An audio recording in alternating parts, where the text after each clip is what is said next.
Hey guys, let's talk about... No, we aren't going to be doing that. This film doesn't deserve it.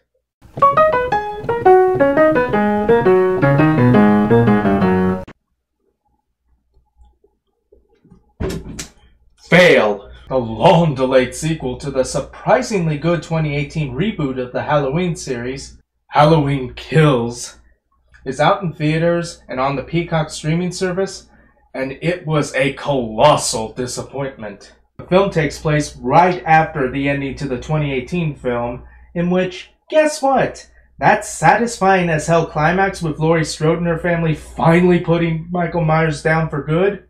Oops! Turns out that a bunch of Deus Ex Machina firemen arrived to enable him to survive. Now on the loose again, Myers proceeds to amp up his bloody night of terror in Haddonfield.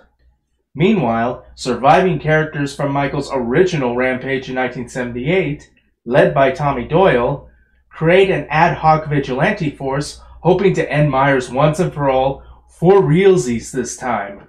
Honestly, there were very few things that I could say were in any way positive about this film.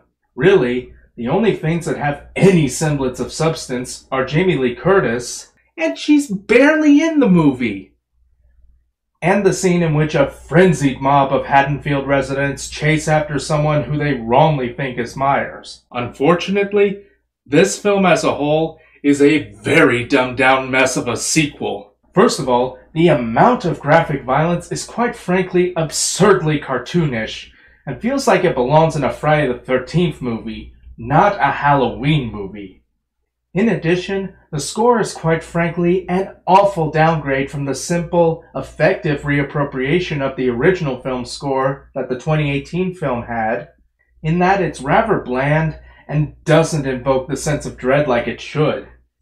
The writing is significantly dumbed down also, as there are way more stereotypical characters this time around, who appear just to exist as either A, fodder for cheap laughs, or B, an excuse to increase the film's body count. Now, I can't go into the next major flaws this film has without giving away major spoilers, so skip to this part if you just want to hear my final verdict.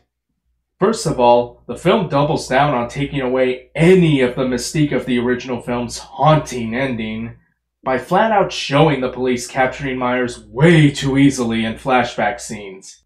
Additionally, the whole conceit of the survivors of Michael's rampage in 1978 banding together to hunt him down ends up being utterly pointless, with all but Laurie and the kid played by one of the Real Housewives being mere additions to the film's body count in the end.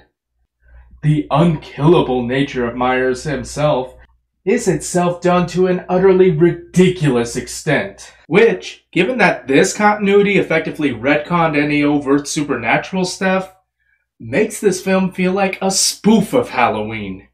The ending itself is an insultingly crass bit of sequel baiting, in that it seems to set up Laurie as a sole survivor once again, as her daughter, and possibly her granddaughter, who were such strong characters in the previous film, are reduced to being mere shock deaths just so that the film could have a cheap stinger ending. With all this in mind, I have to give Halloween Kills a D. It does nothing really to justify its existence, is considerably dumber in its writing and characterizations than its predecessor, and throws away any genuine meaning of suspense, dread, and meaningful stakes out the window in favor of an absurdly high, overly graphic body count. After this, I really don't give a shit about seeing the finale to this continuity. Please remember to like, share, subscribe, and ring the bell. Also, follow me on Instagram, TikTok, Twitch, and Twitter. And if you have any extra money that you're not sure what to do with, there is my Patreon and my coffee. By the way, special thanks to Patreon supporter L'Oreal McNabb. I'll see you next time.